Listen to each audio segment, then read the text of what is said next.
और अब इस वक्त की बड़ी खबर आपको विस्तार से दिखा दें। पंजाब कांग्रेस में गजब का खेल चल रहा है। एक तरफ कैप्टन अपनी पोजीशन छोड़ना नहीं चाहते, दूसरी तरफ सिद्धू अपना पूरा जोर लगा चुके हैं। कैप्टन और सिद्धू के बीच की यह तनातनी अब वहां पहुंच चुकी है जहां कांग्रेस को फैसला करना है कि किसे इन करना है और किसे आउट। चुनाव करीब है, इसीलिए कांग्रेस हाईकमान के पास वक्त भी अब बहुत कम है। सिद्धू पंजाब में कांग्रेस का फायदा कराएंगे या नुकसान?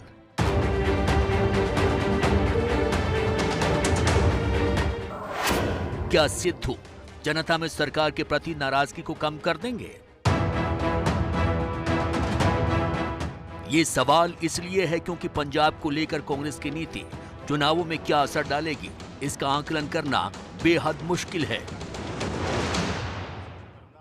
एक तरफ कैप्टन अमरिंदर सिंह अपनी ताकत दिखा रहे हैं तो दूसरी तरफ सिद्धू भी पीछे नहीं है। अपनी शक्ति दिखाने के लिए नवजोत सिंह सिद्धू पंजाब में कांग्रेस के नेताओं से मुलाकातें कर रहे हैं। इसी कड़ी में उन्होंने सुनील जाखड़ से भी मुलाकात की। सुनील जाखड़ पंजाब कांग्रेस के अध्यक्ष हैं। कांग्रेस के मजबूत नेताओं में से एक माने जाते हैं। दोनों की मुलाकात के बाद सियासी हलकों में इसके अलग अलग मायने निकाले जाने लगे हैं। मुलाकात के बाद जिस तरह की बॉडी लैंग्वेज दिख रही थी, वो भी कांग्रेस में भविष्य की सियासत को दर्शा रही है।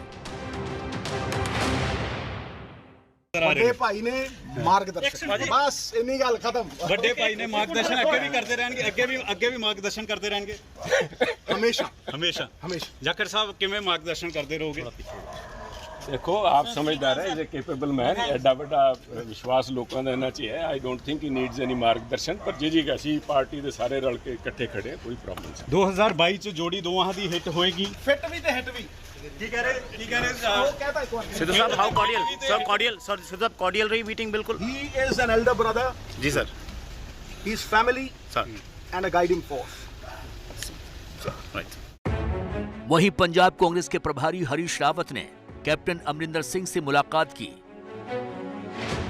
कहा जा रहा था कि वो अमरिंदर को मनाने गए थे। मुलाकात के बाद दिल्ली लौटकर उन्होंने ट्वीट कर ये जताने की कोशिश की कि पंजाब कांग्रेस में सब कुछ ठीक है। मैं कैप्टन अमरिंदर जी से मिलकर अभी दिल्ली लौटा हूं। मुझे प्रसन्नता है कि बहुत सारी बातें जो बाहर चर्चा में हैं, वो बिल्कुल निर्मूल साबित हुई हैं। और कैप्टन साहब ने फिर से अपने उस महत्वपूर्ण बयान को दोहराया है जिसमें उन्होंने कहा है कि माननीय कांग्रेस अध्यक्ष पंजाब के विषय में अध्यक्ष के पद को लेकर जो भी निर्णय करेंगी, वो निर्णय मुझे स्वीकार्य होगा। मैं उसका आदर करूंगा। हम दोनों पुराने मित्र हैं और मेरा ये सौभाग्य है कि मैं उस राज्य का प्रभारी हूँ पार्टी की तरफ से, जिस राज्य के मुख्यमंत्री कैप्टन अमरिंदर सिंह हैं। हमारी बहुत उपयोगी, बड़ी शानदार बातचीत रही। कुछ उनके कंसर्न थे, कुछ उनकी मेरी समझ से उचित सवाल थे जिसका निदान मुझको करना है। सूत्रों से जो खबर मिल रही है उसके मुताबिक नवजोत सिंह सिद्धू को पंजाब कांग्रेस अध्यक्ष पद का कमान सौंपने की तैयारी पूरी हो चुकी है। इसके साथ ही 4 वर्किंग प्रेसिडेंट्स भी बनाए जा सकते हैं। इसके अलावा एक डिप्टी सीएम बनाने का भी प्रस्ताव है, लेकिन ये अभी बिल्कुल शुरुआती दौर में है। फैसले का असर भविष्य में क्या होगा, आने वाले चुनाव में क्या होगा, इसे लेकर कई सवाल खड़े हो रहे हैं। मसलन सिद्धू को लेकर सवाल। सिद्धू के ताकत में आने से क्या कैप्टन अमरिंदर सिंह का वोट बैंक नाराज नहीं होगा? जो भी डिसीजन हमारी पंजाब की हाई कमान, जो हमारी ऑनरेबल सोनिया गांधी जी हैं, राहुल जी हैं, प्रियंका, जो भी वो आदेश देंगे वो हम सभी लोग मानेंगे। फैसला एक आधे दिन में आ जाना, सभी को पता। आज लेकिन जिस तरह से सिद्धू मिले, सुनील जाखड़ से मिले, अन्य मंत्रियों से मिले, तो संकेत साफ किया कि कौन है अगला प्रधान। देखिए, ऐसे है जैसे सिद्धू साहब मिल के आए हैं, बिल्कुल हम लोगों को भी ऐसे ही लगता है। सिद्धू को लेकर सवाल। क्या कांग्रेस की नई पीढ़ी और पुरानी पीढ़ी में टकराव नहीं होगा? कांग्रेस में ये जो जनरेशन चेंज होगा, क्या उसे पंजाब की जनता स्वीकार करेगी? सिद्धू के लिए ये लिटमस टेस्ट होगा।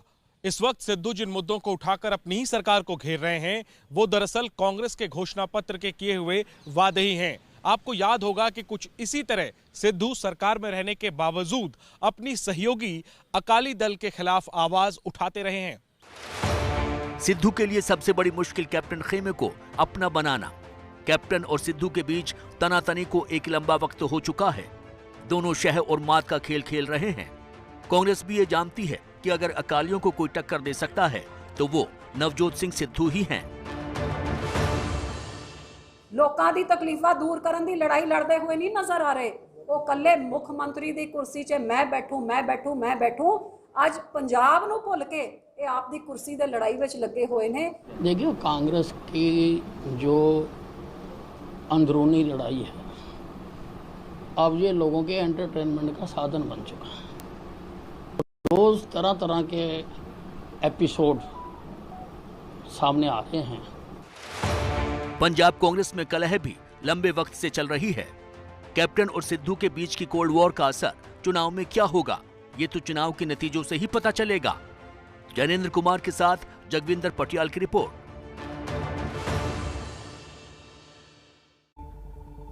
और अब उत्तर प्रदेश आपको लिए चलते हैं, जहां सियासत में एक अलग ही तस्वीर आज देखने को मिली। समाजवादी पार्टी की नेता के साथ ब्लॉक प्रमुख के चुनाव में बदसलूकी हुई थी तो उनकी आवाज बनने कांग्रेस महासचिव प्रियंका गांधी पहुंच गईं। प्रियंका ने प्रण लिया कि वो महिलाओं को उनका हक दिलाकर मानेंगी। सवाल यह है, क्या प्रियंका की ये पॉलिटिक्स महिला वोट बैंक पाने की कोशिश है? ब्लॉक प्रमुख चुनाव में समाजवादी पार्टी की उम्मीदवार के साथ बदसलूकी हुई।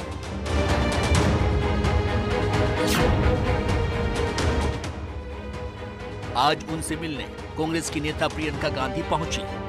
अनीता यादव को विरोधियों ने नामांकन नहीं भरने दिया था, बदतमीजी की थी।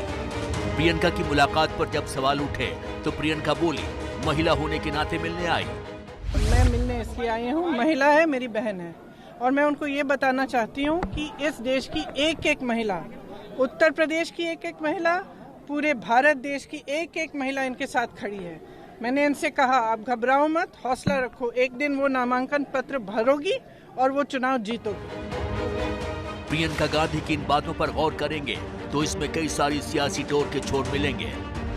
चुनाव में जीत का वो मंत्र मिलेगा जिसके जरिए कई बड़े बड़े चुनाव जीते गए। ये डोर थी महिलाओं की। प्रधानमंत्री नरेंद्र मोदी को जिताने में इसी महिला शक्ति ने मदद की। नीतीश, ममता और योगी आदित्यनाथ को भी इसी महिला शक्ति का साथ मिला। अब प्रियंका गांधी भी इस महिला शक्ति को अपनी ओर खींचने की कोशिश में जुट गई हैं। प्रियंका महिलाओं के वोट की शक्ति को बखूबी पहचानती हैं। इसीलिए अनीता यादव भले ही समाजवादी पार्टी की उम्मीदवार थी, लेकिन तब भी प्रियंका ने उनसे मुलाकात की।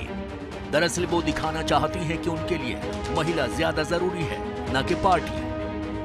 ये लोकतंत्र की लड़ाई है। महिलाओं को आरक्षण क्यों दिया है? लोकतंत्र में हमने क्यों दिया गया है? ताकि महिलाओं का अधिकार बने। और ये स्थिति आपने बना दी है कि महिला अपना नामांकन भरने जाए और आप उसकी पिटाई करके उसको वहाँ से मतलब नामांकन भी नहीं भरने देंगे। ये तो लोकतंत्र नहीं है ना।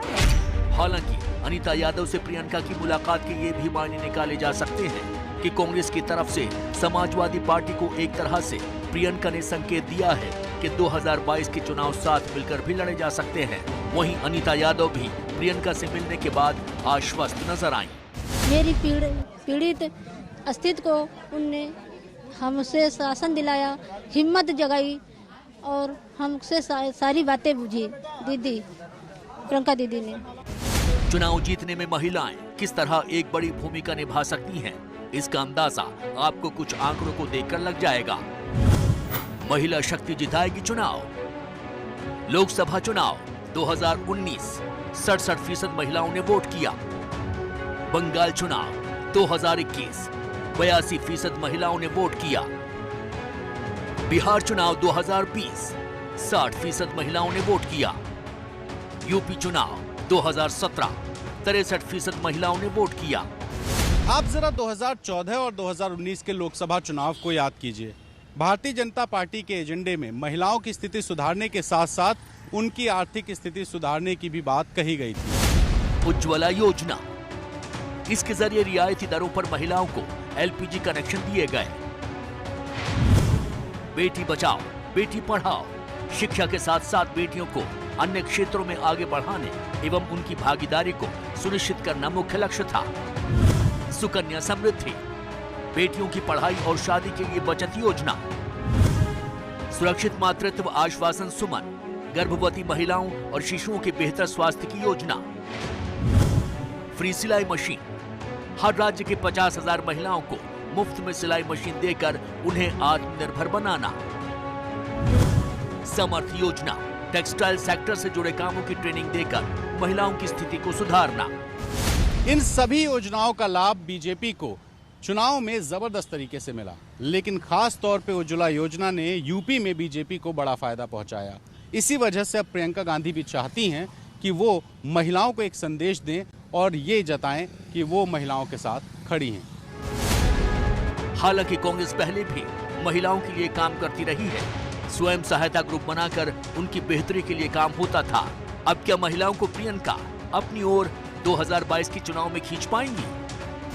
देखिए, कांग्रेस की बोलती देश की जनता ने बंद कर दी है, इसीलिए मौन धारण करके ही ये अपना विरोध प्रदर्शन करने के लिए बहाना लेते हैं।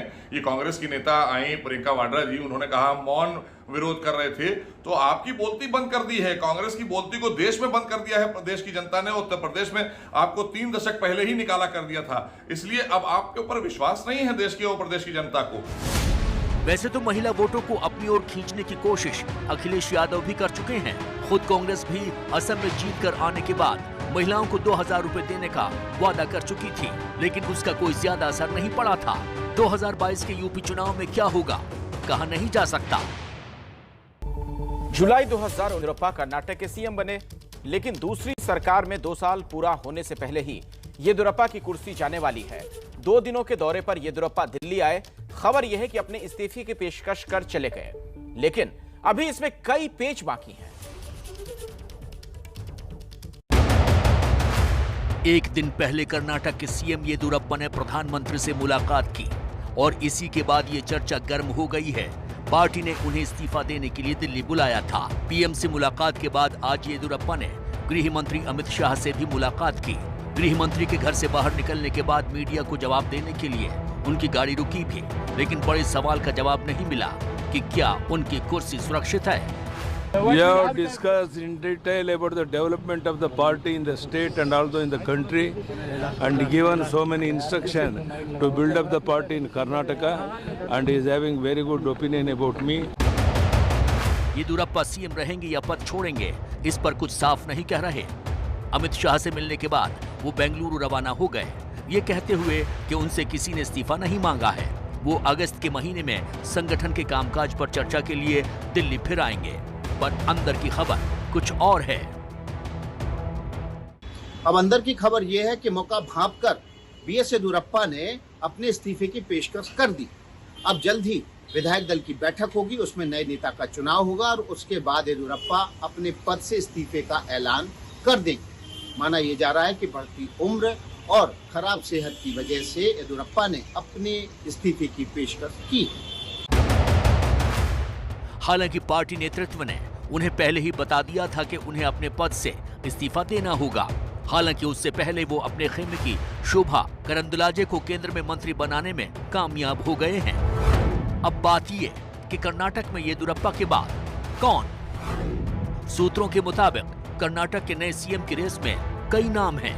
कर्नाटक का अगला मुख्यमंत्री कौन? Prahlad Joshi, PL Santosh, Laxman Savadi, deputy CM Murugesh Nirani, Basavaraj Yatnal, Ashwath Narayan, Sadananda Gowda का नाम शामिल है। सदानंद गौड़ा फिलहाल हुई कैबिनेट फेरबदल में मंत्री पद से हटाए जा चुके हैं और वो 2011 से 12 तक मुख्यमंत्री भी रह चुके हैं। एक बार प्रदेश अध्यक्ष रहे और 4 बार विधायक रह चुके हैं। अगले कुछ दिनों में पार्टी नेतृत्व नए मुख्यमंत्री का नाम फाइनल कर लेगा।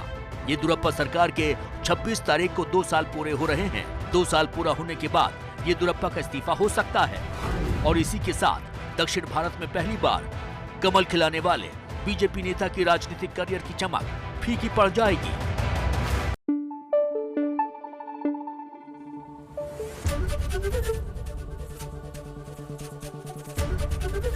एबीपी न्यूज आपको रखे आगे।